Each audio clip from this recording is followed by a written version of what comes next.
Alors, en réalité, celui qui aurait dû parler ce soir, c'est largement mon père. C'est une personne qu'il a connue pendant 27 ans. Il a plus sa place à parler que moi qui l'ai côtoyé presque 11 ans. Donc, en réalité, vous avez gagné en temps parce que s'il devait raconter 27 ans, ça aurait été de la folie. Mais moi, 11 ans en m'étant bavard, donc vous allez souffrir également. On m'a demandé de parler parce que, a priori, j'en connais un peu plus que Wikipédia sur le Rav, parce que c'était un Rav fascinant. Je me suis promis de ne pas pleurer pour pouvoir en dire un maximum. Hein. Quand on allait chez lui, en vérité, on allait voir le Chafetz Chaim.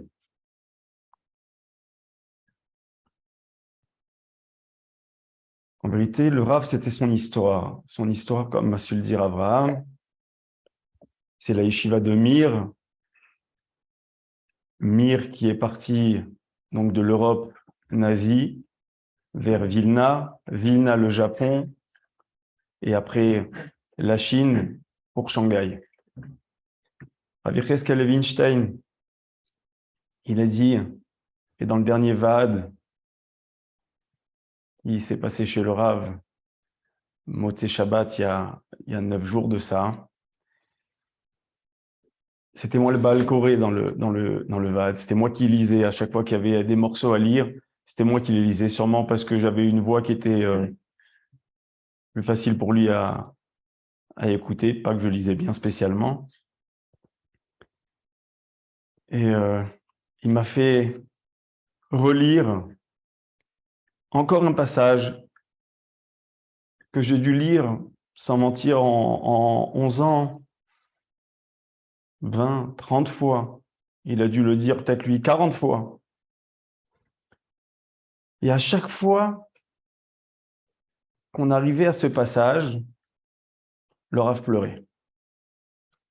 Le Rav était d'une telle sensibilité que dès qu'il racontait une histoire sur la Shoah ou quelque chose qui pouvait ressembler à quelque chose d'un peu triste, il se mettait à pleurer. On parle d'une personne de 77 ans qui se met à pleurer devant vous. Donc, comme j'ai dit, Vilna, Japon, la Chine, Rabbi Yecheskel Levinstein a dit qu'il y a eu des nissim dans leur traversée de l'Europe jusqu'à Shanghai et l'installation de la yeshiva sur place, des nissim qu'on n'y a jamais eu, même pas du temps de la Megillat Esther. Le père de Rav Volkin était un des derniers élèves du Chafetz Chaim. Il a été 15 ans son élève.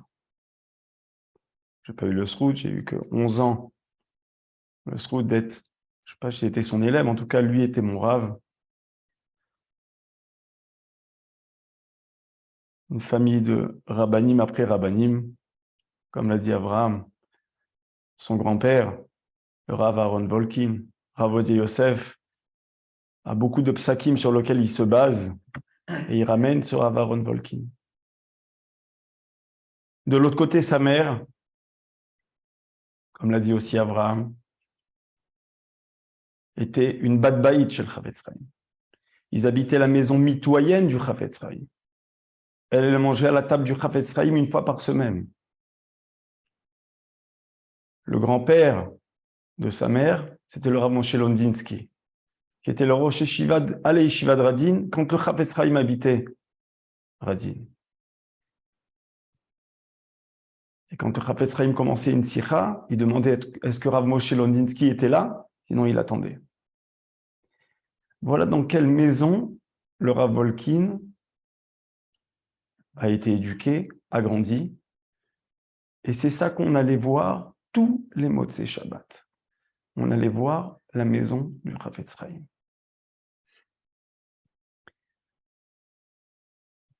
Le Rav Volkin s'appelle Rav Chaim Volkin au nom de son oncle, qui a été tué par les nazis, qui était le dernier Rosh Yeshiva de la Yeshiva de Volojil. comme a su si bien le dire son fils hier, et comme il nous l'avait également dit. Il a dit, un VAD avec vous, ça me donne la possibilité de vous connecter avec nos rabbinim de l'époque. Donc on était connectés avec le Chavetz Chaim, avec Rav Elchanan Wasserman, avec le Rav Bloch de Tels, avec le Rav Yecheskel Levinstein, Rav Yecheskel Avramski. Il nous a parlé du Rav Shach. Une intimité avec le Rav Shach. Maintenant, il faut comprendre qu'il n'est pas de l'âge du Rav Shach du tout. Mais il avait cette approche avec, par exemple, Rav Shach. Il nous a raconté une histoire. Il y a un fameux discours du Rav Shach très, très connu en 1990. En hébreu, il s'appelle le Neo Mashfanim, le discours sur les lapins. C'est le jour où le Rav Shach était au stade Yad Eliyahu à Tel Aviv, je crois, plein à craquer. Là-bas, il a osé faire ce que peut-être les gens pensaient à l'époque, c'est crier sur les chilonim et leur dire qu'est-ce que vous avez de juif si vous mangez du lapin, du cochon, etc. Tout ça pour les réveiller, et il a réussi son réveil. Le lendemain matin, le Rav Volkin, qui avait 45 ans, donc quasiment mon âge, il vient voir le Gdol Hador, Abnei Brak, pour lui dire « Hier, le Rosh Yeshiva a très bien parlé. » Et Rav Shach, un petit peu rougi, il lui a dit « Ah, Bémet ?» Et de ça, Rav Volkin a voulu nous enseigner, comme a dit Abraham, chaque épisode, chaque petit passage, il y avait quelque chose à apprendre. Et il a voulu nous expliquer que même le Gdol Hador, il a besoin de Hidoud, d'un encouragement. Bien sûr, il nous a ramené des Gmarot, avec les Olé la Régel, qu'il fallait arrêter le travail quand ils arrivaient pour justement, sinon, si on ne faisait pas qu'à deux, alors ils ne viendraient pas l'année d'après. Je me rappelle la première fois que je suis parti écouter une sikha du Rav, c'était grâce à Macharuta, Rav Lovi. Il était à l'époque Rav dans une yeshiva francophone dans le quartier de Géoula. Et il a invité Rav Volkin à dire une sikha de Elul là-bas. Et donc j'étais dans la voiture avec eux, j'ai demandé est-ce que je pouvais y aller. Depuis ce jour-là, j'ai décidé de ne plus quitter le Rav, et c'est ce que j'ai fait jusqu'à la veille de son décès. Et on était dans la voiture, chemin du retour, et on était dans Géoula. Géoula, c'est, celui qui connaît, c'est injouable en voiture. Et donc, c'est le jeu la loi du plus fort. Et donc, là-bas, il y avait un monsieur, il faisait chaud, c'était en septembre, les fenêtres ouvertes, avec les fenêtres de l'arrière aussi ouvertes avec les enfants. Et nous, on était sur notre file en train de rouler, et lui, il nous prend un petit peu la priorité. Et le conducteur de la voiture où nous on était, bon, il a laissé passer. Et Rav Volkin, il a dit, mais il a des enfants dans la voiture. Ils ont vu qu'ils ne sont pas mechabdim un Rav. C'est-à-dire qu'ils n'ont pas honoré le Rav de laisser passer un Rav. Voilà, c'était ça qu'ils regardaient. Il n'y aura pas le problème de on prend une place, on ne prend pas une place. Les enfants qui sont dans la voiture, l'éducation que tu es en train de donner. Continuez. Le Rav donc est né en 1945, tout de suite après la guerre à Shanghai, des conditions qui n'étaient pas des conditions. Il disait que c'était la poubelle du monde, Shanghai, à l'époque. Des maladies hors normes, à un tel point que quand la famille a dû prendre le bateau pour partir de Shanghai après la guerre, il fallait bouillir l'eau avant de la boire, et ils avaient oublié de bouillir cette eau-là. Le père de Rav Volkin a bu, il s'est retrouvé alité, il n'a pas pu prendre le bateau qu'il devait, il a pris le bateau d'après qui partait aux États-Unis, etc. Et il a finalement fait le début de sa vie en Amérique. Il était un élève mouvak, un élève complètement attaché à son Rav qui était le Rav Chaim Shmulevitz. Il a fait sa aliyah avec sa femme, il avait à peu près 22 ans. Et il est parti étudier à Mir. Normal, il a entendu que parler de Mir.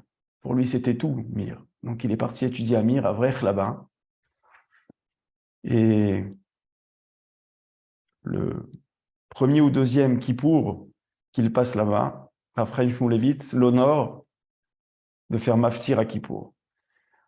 Pour les Ashkenazim, ça en dit énormément. Maftir de Kippour, c'est un des plus grands honneurs et on voit un petit jeune, 23 ans, pour montrer combien la famille Shmulevitz et la famille Volkin étaient très, très, très, très proches, à un tel point que Rav Shmulevitz disait, avec ton père, en parlant du père de Rav Volkin, on a passé la galoute de Shanghai.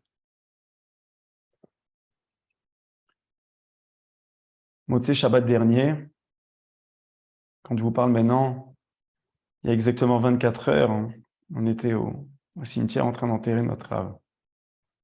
Et Motzei Shabbat dernier, il y a 48 heures, on a eu le srout de le trouver à l'hôpital. On a eu le srout parce qu'on est parti avec mon beau-frère sans aucune idée où il était réellement. On ne savait pas vraiment ce qu'il avait eu. Est-ce que c'était un AVC? Est-ce que c'était un arrêt cardiaque? On se retrouve à Hadassah Ein Karem, un hôpital gigantesque. Et on fait service par service presque. Donc on va vers l'AVC. Là-bas, on se fait recevoir par des Arabes. Ils nous disent qu'il n'est pas là-bas. On change de service, toujours pas. On va en cardiologie. Et là-bas, il y a une dame russe qui nous dit qu'il n'est pas là, qui nous demande qui on est pour lui. On lui dit qu'on est ses élèves. Et elle propose de nous aider.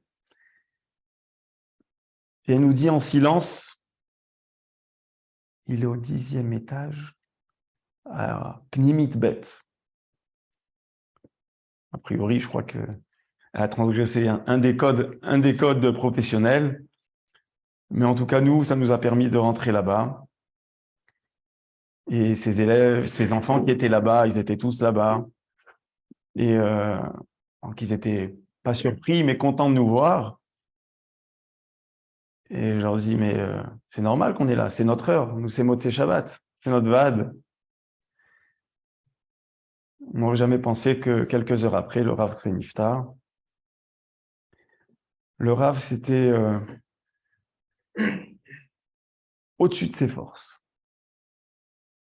Au-dessus de ses forces. Quand Abraham a dit qu'il rentrait de l'hôpital, il y avait le Vade, c'est vrai. Il avait la machine, on n'entendait strictement rien. La machine qui donne l'oxygène cachait tous les sons de sa voix faible qu'il avait de toutes les façons habituellement. Il venait dans les bar mitzvot, chaque pas, il traînait les pieds, mais toujours avec son chapeau, sa cravate, toujours propre. Bar mitzvah, il vient. J'ai fait le siyum hachach chez moi. C'était un grand effort pour lui. Il est venu. Et pendant le corona, j'ai eu mon petit dernier qui est né. Et j'ai demandé qu'il soit sandak. C'était au mois de juin. Début de corona. C'était tombé un Shabbat, ce qui n'a pas arrangé les choses. Parce que si au moins il pouvait venir en voiture, ça aurait été peut-être plus facile. Et là, il fallait faire tout le tour. Fin juin, en chaise roulante. Et il a envoyé la personne qui l'aidait pour venir dans la semaine, pour voir s'il y avait des possibilités, faire un périmètre de sécurité de Corona pour ne pas que, etc. Et à la fin, ils ont dit que c'était trop dangereux, trop compliqué. Et donc, on a abandonné l'idée. Mais moi, je n'ai pas abandonné l'idée. Moi, je voulais que ça soit lui le sandak. Alors, comme homme de droit, je lui ai proposé qu'il me signe une procuration et donc qui me donne la possibilité de m'asseoir sur cette chaise en son nom, et que ça sera lui le sandak. Et moi, je suis juste assis pour lui. On parle d'un Rav qui, il y a 2 ans, donc 75 ans, je suis en train de presque m'amuser avec lui. C'est presque un jeu, presque une moquerie. Et je lui ai demandé, et il m'a dit d'accord. Je lui ai dit, Rav, vous savez, il pouvait croire, une procuration. C'est que par écrit. Et il m'a écrit. Il m'a écrit qu'il me nommait Chaliar, d'être le Sandak, etc. C'était ça le Rav. Le Rav, c'était de la gentillesse hors norme. Le Rav, il était anormalement la vérité. Aujourd'hui, on est dans un monde où on ne peut pas dire toute la vérité. Parce qu'il y a la vérité qui blesse, parce que la vérité, elle peut nous enlever un poste, parce que la vérité, elle peut poser des problèmes. Lui, il n'y avait pas ça. S'il avait besoin de donner un enseignement qu'on étudie dans la Chassidut Breslev, il emmène. Chabad, il emmène. Rav Kook, il emmène. Satmar, il emmène. Mais cette cadre, il m'a rien. Parce que, un, il est contre l'autre. S'il y a du émet, je prends. En parlant de Breslev, il nous ramenait sans arrêt un Kidve Chafetz Chaim, qui dit qu'un juif qui n'est pas midboded avec son créateur, qui ne se retrouve pas avec son créateur, avec Akadosh Baruch Hu, au moins 2 heures par jour, alors il manque dans son judaïsme. Alors il nous avait dit, allez, je vous fais une anacha, je vous fais une réduction, au moins 1/4 d'heure par jour. On a un problème aujourd'hui, c'est qu'on ne voit plus trop la présence d'Akadosh Baruch Hu. On prend des assurances vie, on fait etc., etc., etc. On laisse un tout petit pourcentage pour Akadosh Baruch Hu. Mais quand on voit une personne comme ça, on voit qu'il n'y a que Akadosh Baruch Hu en réalité.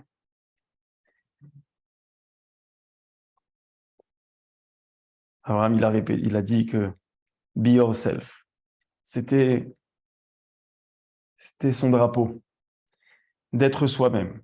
Il avait ramené, comme c'est moi qui ai écrit le livre, donc je m'en rappelle un peu mieux que lui, mais mieux qu'Abraham, hein, pas mieux que le Rav. Une fois, il y avait Rabbi Cheskel Levinstein qui avait dit qu'il a vu un bachour dans la yeshiva qui était 98% une copie des autres. Et 2%, il était lui-même. Notre but, c'est d'être nous-mêmes. C'était à chaque fois ce qu'il disait. C'est si tu es né dans telle famille, et le numéro 3 de la fratrie, et dans telle ville, et tu es venu de France et tu es arrivé en Israël. Parce que ça, il nous le ramenait sans arrêt. À chaque fois, il essayait qu'à chaque fois qu'il nous parlait, c'était quelque chose de personnel. Quand il se retournait vers papa, il lui parlait avec des langages, des contrats, avocats, etc. Il y avait dans notre VAD un docteur, dès que ça parlait un petit peu de médecine, il se retournait vers lui. C'était comme ça. Un autre point qui était très important chez lui, c'est d'être mechoubad, d'être classe, d'être un honneur d'être juif. Ils l'ont dit plusieurs fois hier, Malchut, la royauté. Par exemple, il disait, c'est pas beau de parler au téléphone dans la rue, au portable dans la rue. Qui c'est aujourd'hui qui ne parle pas au portable dans la rue? Si c'est pas beau de faire du stop. Qui c'est qui ne fait pas du stop dans la rue? Il y avait ce qu'on appelle une image. Tu es le fils d'Akadosh Baruch Hu. Le Hémet. Il nous ramenait très souvent une des seules sichot que Rav Nachman Partsovitch avait dit à Mir quand Rav Chaim Shmulevitz est niftar. Il avait emmené le passou qu'on dit dans Hachré, que tout le monde connaît, Karov Hashem Lekol Korav Asher Yikra Ou Be'emet. Qu'il faut faire des tfilotes amitiot, des vraies tfilotes. Il ne faut pas fausser nos mots pour arriver à un certain but. Et il ramenait à chaque fois l'exemple de Léa. On dit que Léa, elle ne voulait pas tomber dans le chélek de Esav. Mais en vérité, ce qu'elle voulait, c'était se marier avec Yaakov. La tfila amiti, c'était de prier pour être tombé dans le chélek de Yaakov. Et voilà, c'est comme ça, à chaque fois, il ramenait des choses. À chaque fois, il ramenait, comme a dit Abraham, des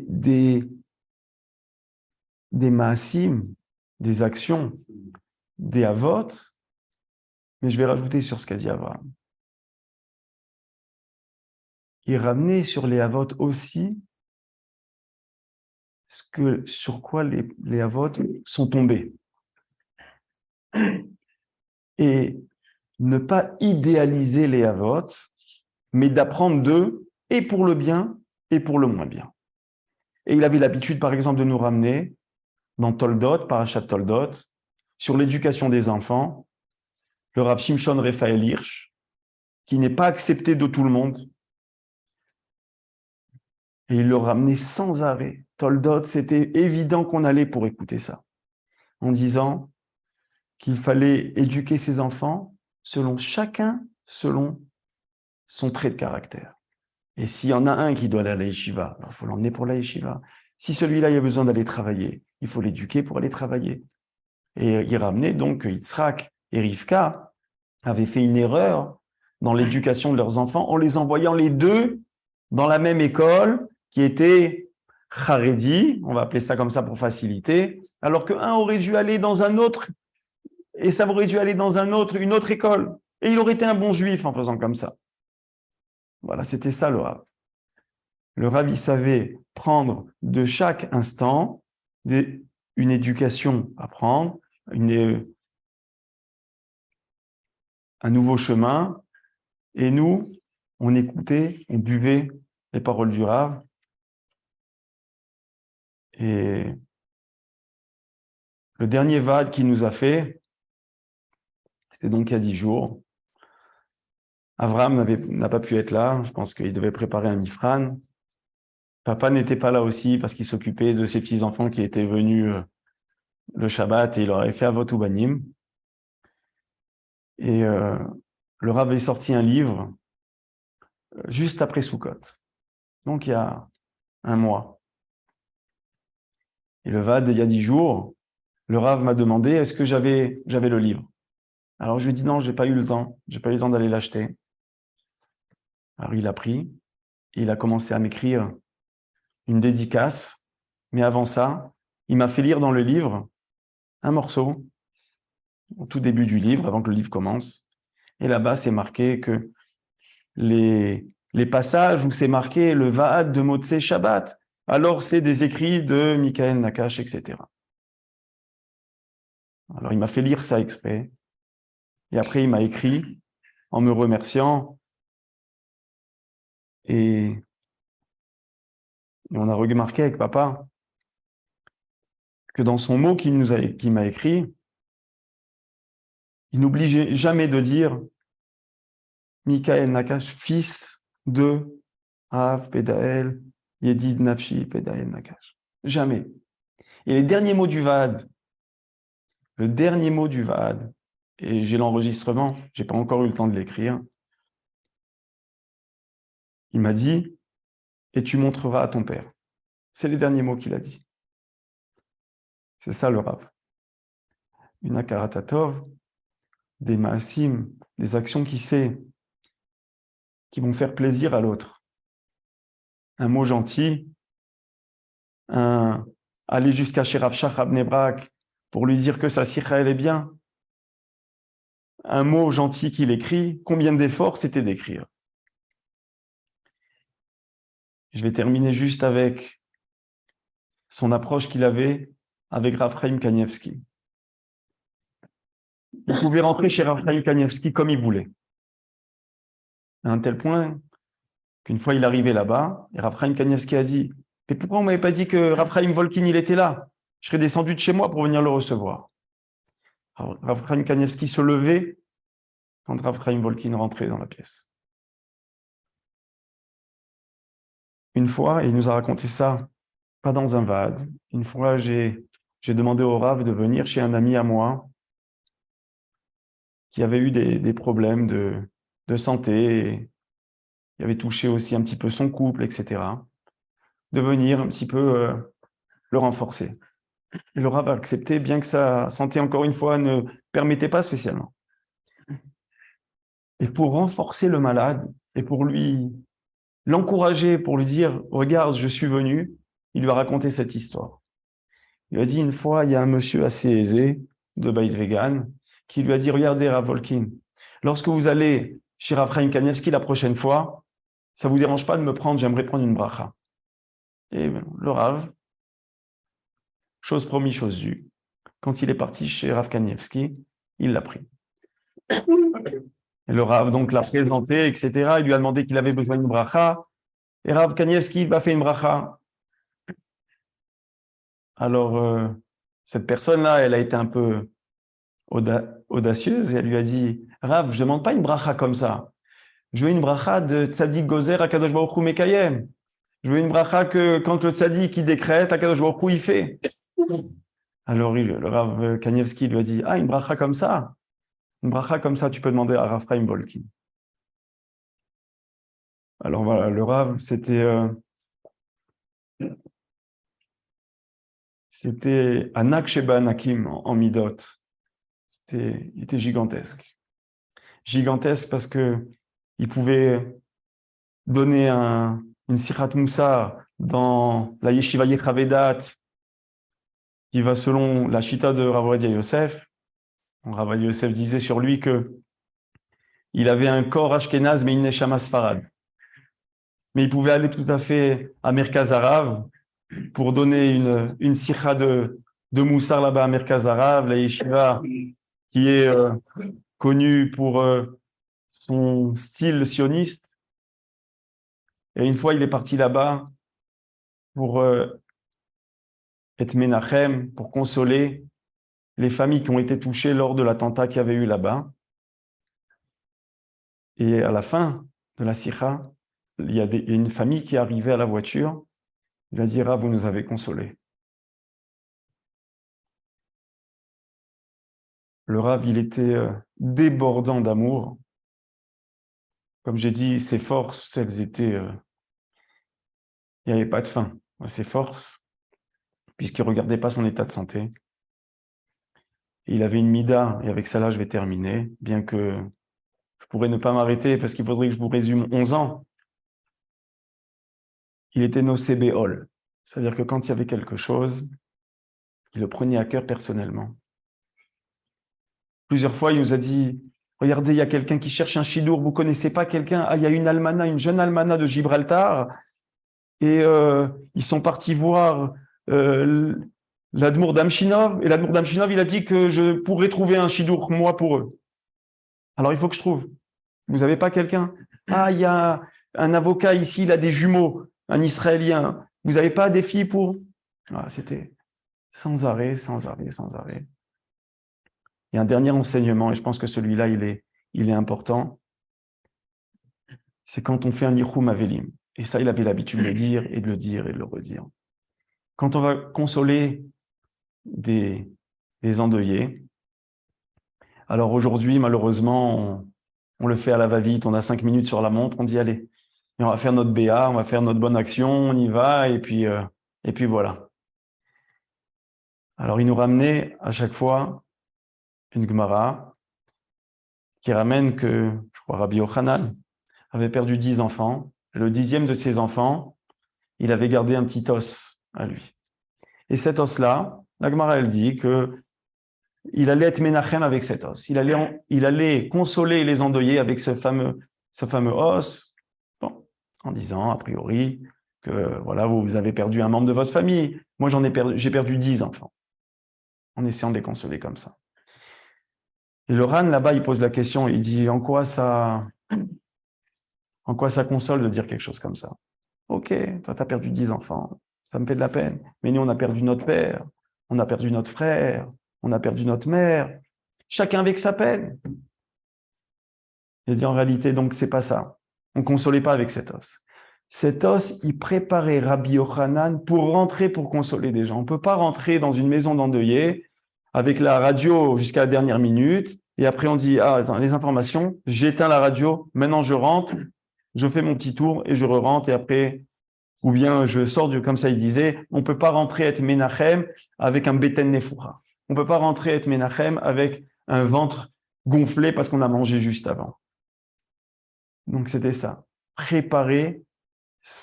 se préparer pour être nocé béol, pour porter également le joug de la souffrance de quelqu'un. Et voilà, je pense que c'était ça en grande ligne, le Rav. Et Bezrat Hashem, il n'est pas parti tout bêtement, il n'est pas parti parce que ses enseignements, ils sont là. Moi, je sais que j'ai pas perdu mon rave puisque ces enseignements, je les ai. Donc, ce que j'espère, par contre, c'est les bonifier, être meilleur. Et mes livres, c'est pas des livres, hein, comme Abraham il est en train de dire, on dirait qu'ils sont aux éditions Lafon. C'est c'est des petits des écrits que j'ai juste imprimés et ces écrits-là, pour moi, c'est mon GPS pour ma vie. Et j'espère que d'abord, c'est vrai que j'ai encore d'autres années à encore imprimer, Bezrat Hashem. J'espère qu'on sera zoré de le voir très très prochainement. Bimer Amenu, avec le Mashiach. ברוך אדוני לעולם, אמן ואמן רבי חנניה בן